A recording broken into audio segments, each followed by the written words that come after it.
this is Kate from ADHDkidscanthrive.com. And today I have a very special guest. Her name is Dr. Sarah Cheyette. She graduated cum laude in Cognitive Neuroscience from Princeton University and received her medical degree from the UCLA David Geffen School of Medicine. Following specialty training in pediatrics at Cedars-Sinai Medical Center in Los Angeles and pediatric neurology at Seattle Children's Hospital, she settled with her family in the San Francisco Bay Area. She practices at the Palo Alto Medical Foundation, where she focuses on treating ADHD in both children and adults. She's the author of 4 books, 3 on ADHD, called ADHD and the Focused Mind, Winning with ADHD, and ADHD and Me. And she also wrote a book about headaches called Mommy, My Head Hurts. Yep.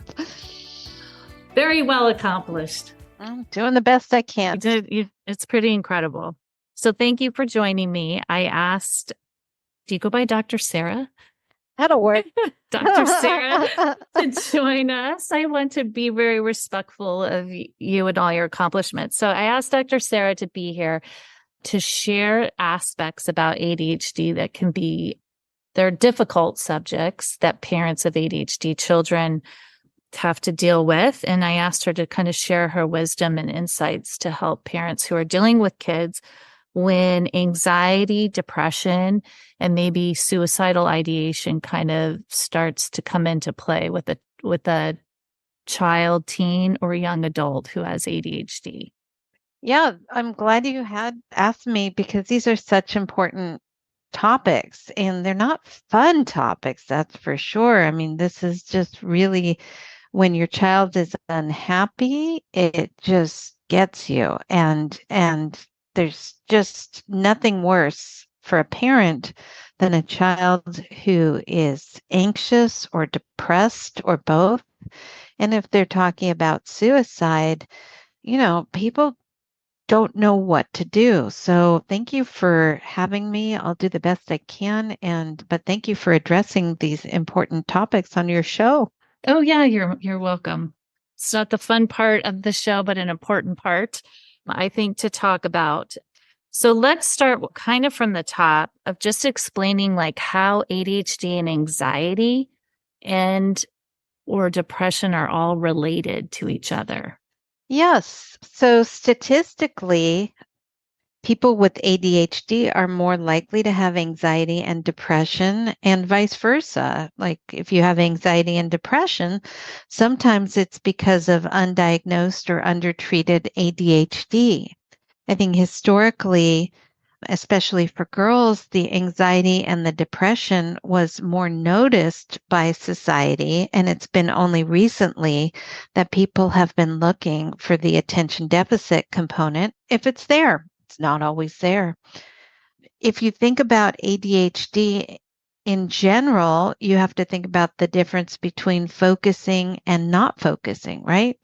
So focusing is kind of like having one thing on your desk and everything else put away. I mean, in any situation, I could be thinking about lots of different things. I'm thinking about you and this question, Kate. I could be thinking about the bird outside the window. I could be thinking about, I hope my daughter is putting away her laundry like I told her to, and many other different things. But when I'm focused, I've got you as more important than all these other things. When I'm not focused, it's like all these different things keep hopping on my table, and they're all kind of equally important to my brain. And so my brain is going from one thing to the other. I mean, it's not resting, it's kind of doing different things. But unlike when it has just one thing to do, when I'm in a not focused state, my brain is working and working and working and not really doing anything that completes and nothing that feels good, right? So the purpose of focusing really, who cares if you're focused? Well, you should care if you're focused, because when you're focused and you can put all your brain power to one thing, you can do that one thing very well, or at least to the best of your ability. And it's not the thing itself. Kids are like, oh, yeah, I could get an A and then I could go to college and stuff like that. Well, like, whatever. It's not the thing itself. It's how does it make you feel when you do things? Hopefully, it makes you feel good. So, focus is about getting that good experience. Hey, I can do this over and over again. And when you do that over and over again, you know what? You're building self-esteem. Right. When you build self-esteem, you can deal with the world better in that, if something goes wrong, you have more resilience. Like, I don't know, I think you're local here, Kate. Yeah, I So, am. like here in the Bay Area, we've got Steph Curry. Yay, go Steph, right? He makes basket after basket after basket, but sometimes he misses the game-winning shot. He doesn't go, I'm a bad basketball player. He goes, okay, I'm a good basketball player, but even good basketball players miss things. So I'm going to go to the gym. I'm going to work harder. I'm going to ask my coach about my technique. They deal with it and they maintain their self-esteem. So focus is something that leads to self-esteem because you have these good experiences. You get lots more, yay, Steph, or yay, whoever. And then you feel good and then you go do it again. And so it builds a positive cycle over and over again. And when you're not focused too much of the time, which is essentially what ADHD is, like I said, your brain's going, going, going, doing, but nothing gets done. As a matter of fact, a lot of things remain undone, or because you've been hopping around, you might make more mistakes, or because you feel you can see everything all at once, it's more anxiety provoking. So when you're in the not focused state too much of the time, you have more experiences of this doesn't feel good, or I'm not good at this. And so then the next time you are going to do something, you might feel like, oh my goodness, I'm not good at this. And it makes you more likely to make mistakes and to not want to do it the next time. So too much time in the not focused state, which is basically ADHD, leads to a lot of negative experiences. And it also leads to more worry, more anxiety, Yeah. because you're sort of seeing everything all at once. It's kind of like the feeling that I get when I come back from vacation and everything in my inbox has multiplied many times while I was gone, and it's all marked as important crisis and all this stuff. It's not a good feeling. And the way your brain is built, you have a thinking part of your brain and you have a emotional part of your brain, let's call it. That's a big simplification, but Yes. let's go with it here. Yeah, I like it. Okay. I'm with you. Yeah. And so, anxiety and or depression are the emotional parts of your brain, right? So when that part of your brain gets turned on, when you get more emotional, fill in the bad emotion word here. There's Stress. What if you're yeah, stressed? whatever. Right. Yeah. Whatever you want Okay. to call it, bad emotion du jour. It turns off the thinking part of your brain. There's a direct connection there. And so when we wind up with this cycle, and this is something that I have to deal with in my clinical practice all the time, when you aren't focusing well, it leads to more of those bad feelings. But also, if you have those bad feelings, you can't think right while you're emotional. We've all had that experience, like when you're flying in a plane and it's going bouncing, bouncing, you're like, oh my God, we're all going to die. Then when the plane lands and everything's okay, you're like, what was I worried of? Like plane is the safest travel there is. And, pilots live in the air and they don't worry Right. like I do. So, like when I'm not worried about things, I can think about them in a much more calm and focused way. So that is a very long answer to your Yeah. question, but I wanted to kind of lay the groundwork so that you understood kind of where I was coming from there. That's very good groundwork. So I can understand. It makes me think, right? Like just being at school, right? Can be hard Mhm. to be focused the entire day. It's a long time to be it's a long- focused when it's not when it's not easy to be a person who's focused, right? So I imagine you go in and out of trying to focus, even if you're taking medication, right? It doesn't work in a straight line. I don't know anybody who's focused all the time, that's for sure. And so it can be hard. It's not the expectation. Nobody's like a focused robot. What I would say is that, it's important to focus when you can, like, you want to be on or off, but not kind of halfway in between as much as possible. Right. Okay. And so are most kids with ADHD tend to be more anxious? Or is it like very based on I think it's very individual. And of course, some of the symptoms overlap, so it's hard to know what comes from what. Just today, I was talking with a lovely girl who is 14, and she is unmotivated and not doing her work. We were trying to figure out today whether she was unmotivated because she was depressed and, not able to do her things because she was so down, or whether she was down because she was not able to get her work done and, was falling behind and getting stressed. When you look at, questions that mental health professionals ask, there's a lot of overlap between symptoms of anxiety and depression and attention deficit disorder. So sometimes it can really be hard to tell what comes from what. And oftentimes it's all there anyways. Yeah. Which comes first, the chicken or the egg, right? Is it the anxiety or the ADHD?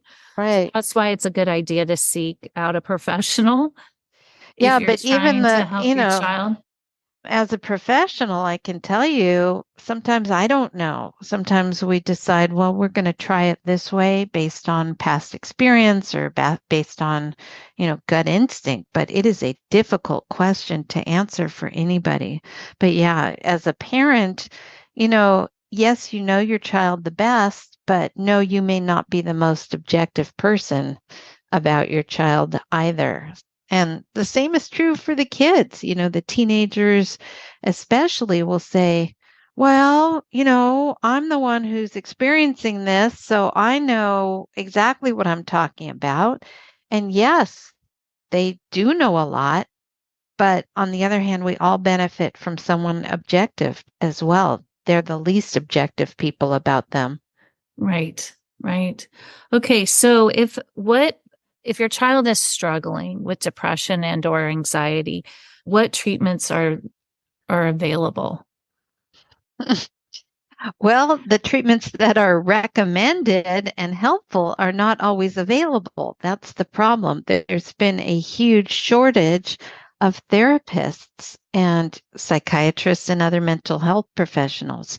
It is hard for many people to find one, and finding one that's affordable and on your insurance is almost a ridiculous proposition right now. I regularly tell people to call 75 people to find one person. Oh, wow. And yeah, it's not an exaggeration. They really have to do that.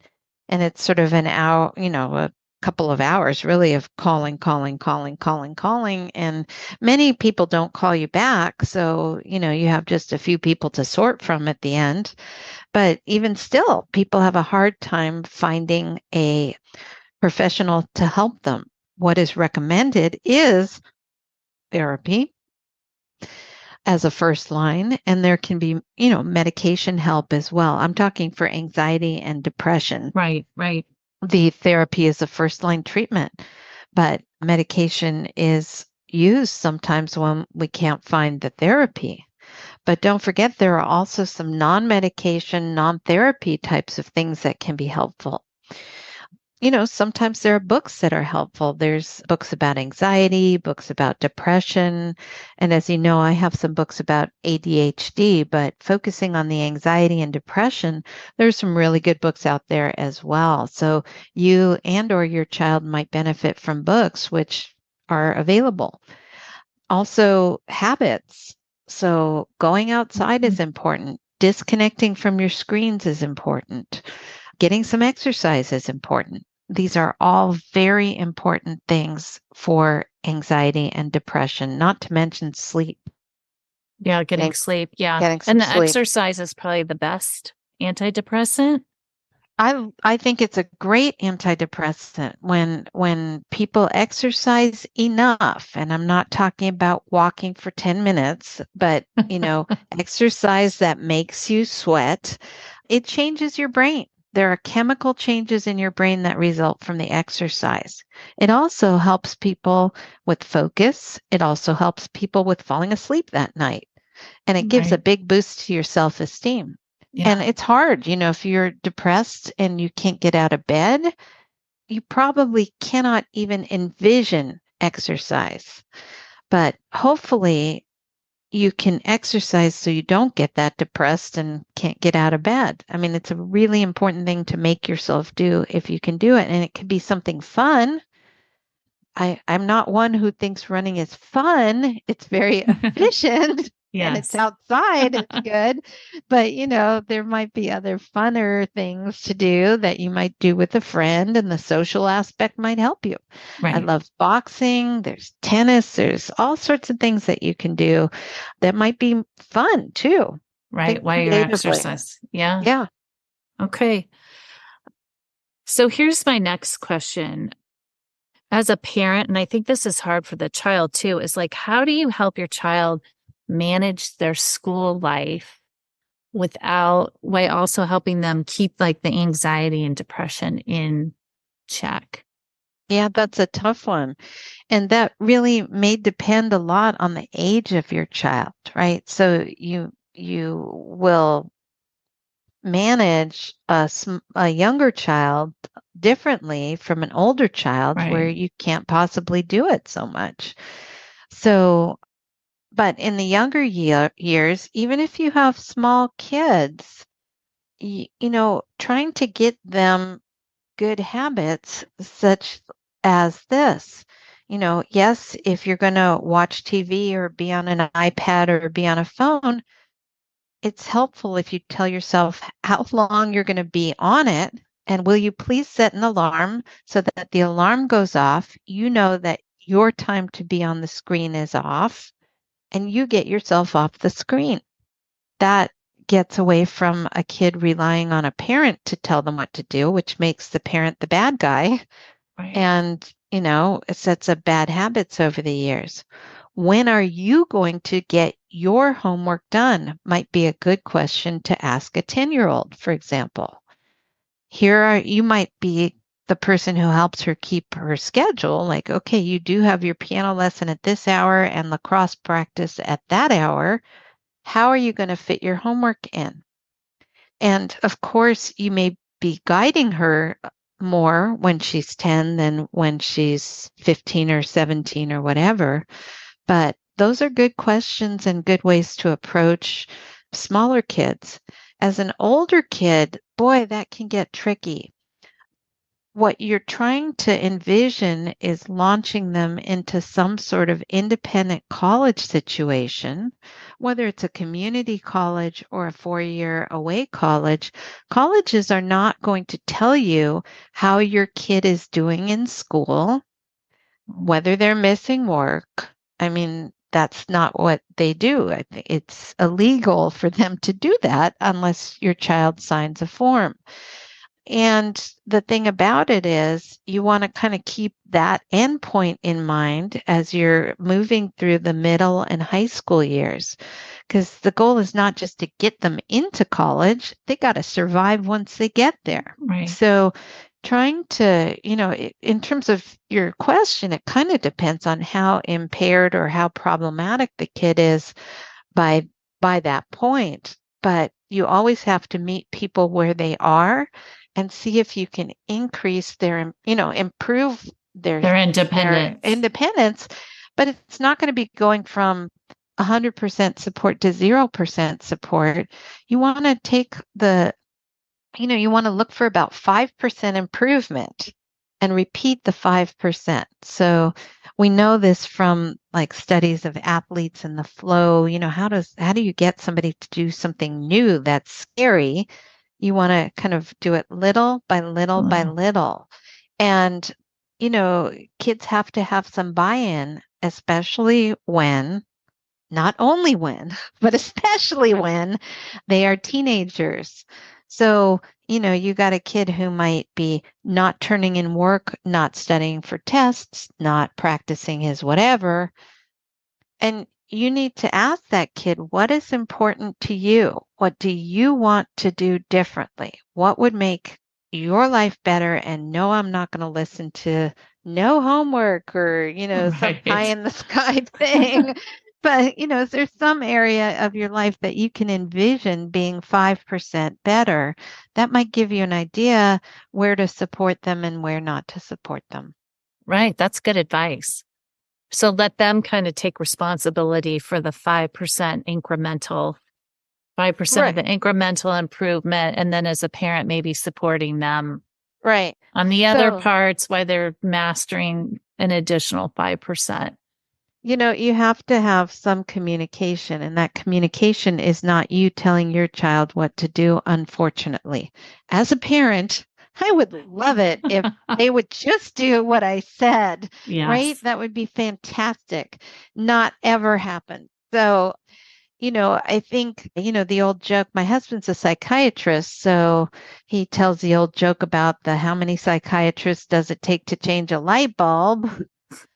Whatever the number is, but none, the light bulb has to want to change, Change. right? So, Yes. and if you think about focus, I said everybody focuses sometimes and everybody's not focused sometimes. Well, you know what? The same things turn that switch in our brain towards focus. I focus better if it's something that I buy into, I want to do, I see the point in, I find interesting. And so some of getting your child to focus on something is seeing it from his or her perspective so that they can have that turn to focus. They need to find a way to buy in. They need to find a way to be interested in something. One of the problems with too many electronics is it's raising a bunch of kids where they're used to everything in front of their eyes being entertainment and they are very passive about things. Yeah. So if it's not entertaining, you swipe. If it's not entertaining, you swipe. And then they might do that for 5 hours or more per day. And of course, that trains their brain. If you do anything for 5 hours per day or more, and 5 hours is a random number, it's just come up a lot today. But if you do anything for hours per day, you train your brain to think in that way. And Right. you have to take that brain and put it into the real world. It doesn't work very well because people are not like, beautiful all the time and coming up with snappy comebacks and, all these other things that we see and that seem so real online. So, people are like, I don't like this. Well, like, nobody really cares. You have to find something in it to like. You have to find a way to like things. But if you can do that, then you know what? You can find it. You're going to have a great life because you're going to learn how to like a lot of different things. Right. If you get, I never thought about that on the phone, right? Uh-huh. That could be why you hear young adults, right? Or Yeah, they're having a hard bored. time kind of launching into careers and that kind of thing. Maybe Yeah. I think There's men, young men, that's what I read a lot. yeah, that's In their I heard that. 20s are not like they're not that excited about Well, I launching mean, my into a husband said, career. yeah, I mean, I heard something about that they're all doing a lot of games instead of Yeah. launching into a career. I think that's really, really sad, Yeah. actually. Yeah. And finding public servants like firemen, policemen, that kind of thing, it's becoming difficult because they're more into the Yeah. video screen life versus public service or whatever that may be. But Yeah. anyway, that's a whole other topic, but you got me thinking with the phone thing. Uh-huh. Okay, so I think with parents, when a child then gets into this anxiety and depression, they tend to isolate themselves. You get into this cycle, right? Their kids get stuck in this cycle of they're really anxious. Avoidance, I guess, would be a way to put it. They isolate themselves from their friends and their activities, and then they don't want to. It's hard to get them out of that loop. So, what do you recommend to parents when they're That finding their is a child is stuck? difficult loop. And you're right, it's sort of a negative self-reinforcement because being in your room, which really means being on your phone or, screens a lot, most likely, is horrible for your mental health. We're not meant to be inside, we're meant to be outside. And so, you know, I would say if you can't get your child out, see what help your community can offer you. Yes, therapy is important, but you also have teachers, coaches, friends, and, whether that's friends who are adults or your child's friends who can help you with your child. And again, we're looking for baby steps first, Yeah, getting, maybe it starts with opening the shades and then, getting into the living room and then getting out on the porch or something like that. But some kids, it's you do everything right and it still doesn't work. And, parents have a lot of guilt because they feel like it's their fault. But sometimes this is not your fault. This is not your control. This is something that your child is going through. And so finding the right help is what you can try to do as a parent. yeah. And then, are you suggesting maybe limiting the screens if they're under Oh, yeah. 18 and they're, to really pull back on the screen time Oh, to motivate them to yes. get out? Yeah. Oh, yes. Yeah. Definitely. So, it's hard to So if know. they're in eighth grade, really isolating them and kind of getting in this loop of like depression and anxiety, maybe backing off screen time and Yeah, I mean, if you're doing creating the more balance. Yeah, and trying to get activities so that they are responsible to others. So, maybe they would be part of the crew in the play if they don't want to be on stage. Well, they have responsibilities. They have people who are going to depend on them. So, there's plenty of activities out there that there should be no shortage of them. You will wind up with kids who are like, I don't want to do this. I don't want to do that. I don't want to do that. They say no to everything. We already have a problem here. And so sometimes, the stern, well, if you say no, guess who else can say no? I Right. can say no. You're allowed to say no. Go ahead and say no, but I can say no too. Right. We all have the ability to say no. Yeah. And so if you say yes to this, I'm going to tell you now, I'm going to be more likely to say yes to other things. If you say no to things, be prepared. We all Yeah. have that power. Yeah. Yeah. Okay, so the last little subject, not a little subject, big subject that I wanted to cover and just touch on for just to give parents some insight and feel hopeful in some actions that they can take is when suicidal ideation kind of comes into a play with an ADHD teen or young adult. Like, what do parents do? How common is this in ADHDers? It's hard to really know how common it is. It is, because depression is more common in ADHDers. Somebody who is very depressed and who's considering suicide is unfortunately also more common in ADHDers. Plus, unfortunately, with impulse control issues, you might actually act on those impulses to some degree more than if you were not an impulsive person. Person. So, the impulse control, which isn't for everybody with ADHD, but is more common in ADHD, can also play a role. So, as a parent, you're trying to ensure safety first. However, how do you do that?